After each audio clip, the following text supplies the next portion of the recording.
Good afternoon. Good afternoon. Back in the year 2010, a F-22 fighter aircraft crashed and killed the pilot. 2 years later, the Air Force authorities investigated and concluded that it was a pilot error. The pilot could not initiate the corrective action because of channelized attention, distorted spatial recognition, and so many other words. A year later, the Inspector General of Defense disagreed with the assessment. And the meeting with the Air Force officials went as follows. The Air Force official: Mr. Director General, the crash was indeed due to a pilot error. He did not take the corrective action. Inspector General: it's possibly because the pilot was unconscious. So you do agree that pilot was the cause of the accident. Now this is the irony. It's a classic case of proximity analysis rather than the root cause analysis. The root cause was not identified. The Air Force officials thought the pilot did not take corrective action. The underlying phenomena was that he had got unconscious. Why did he get unconscious? That nobody has taken time to investigate. Industrial accidents are typically attributed to human errors. Estimates range at 70 to 95% of accidents are due to human errors. What does this mean?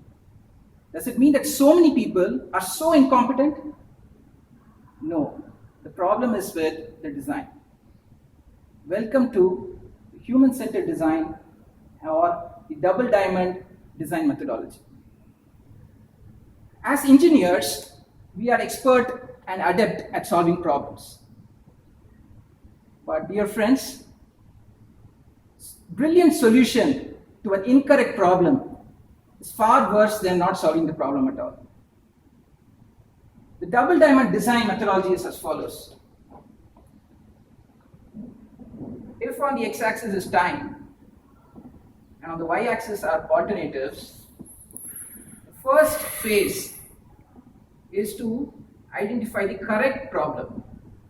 And how do you do that? You diverge. Over time, identify as many alternatives as possible and finally converge to form the right problem. The second phase is then to understand or identify the right solution. Again, you diverge, find as many solutions, ideate, and then you converge to the final best solution. So this is what is termed as the double diamond methodology of design. Expanding this methodology, in 60s or 70s, the IDEO School of Design at Stanford proposed a methodology which many organizations even today follow, called the human-centered design or design thinking. And what's the basis of this methodology? Number one is observe. To ensure that the problem that you're solving is indeed relevant, you need to empathize with the target user.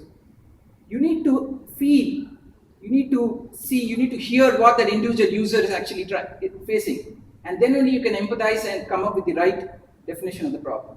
So the first phase of design thinking or human-centered design is observe.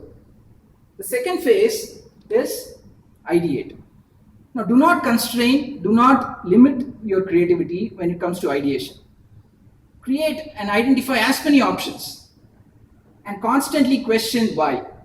Like the famous Toyota founder, Toyoda, he has proposed this 5 why principle.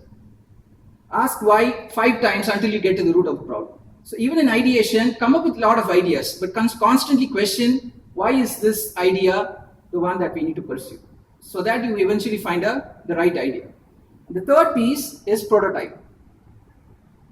In startups world or even otherwise, the borrow to build ratio, that is how much of existing solution that you want to borrow and prototype, should be ideally 100 to 0. What that means? You should not put any effort in designing a prototype. There should be something similar for sure existing in the world that you can show. For example, Amazon, when they started their worldwide services, they started with the back end. They just had a simple website with a user ordering for a book. And at the back end, they personally collected that requirement and then went shipping the delivery. So that's the simplest prototype that you can think of.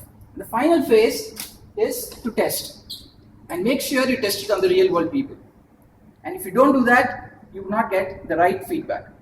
So the point to note here is a crappy prototype is the best prototype. Why? Because when you invest more on prototype, if you make it extremely perfect, when you ask feedback from a user, they tend to hesitate. Oh, you put so much effort, well, it looks like it is indeed good. So they do not give a candid feedback. So make sure the prototype is very crude. So this is the human-centered design, right? Now comes to the demonstration. In the real business world, you might think that this human-centered design is too time-drawn, managers would desist, and it's not really feasible.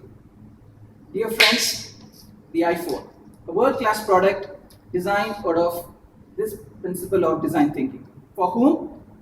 One individual, Steve Jobs. Believe it or not, Steve Jobs had the fear of buttons, and therefore iPhone was designed. So in conjunction of this theme of the day, as engineers, let's raise our standard and become designers. Thank you.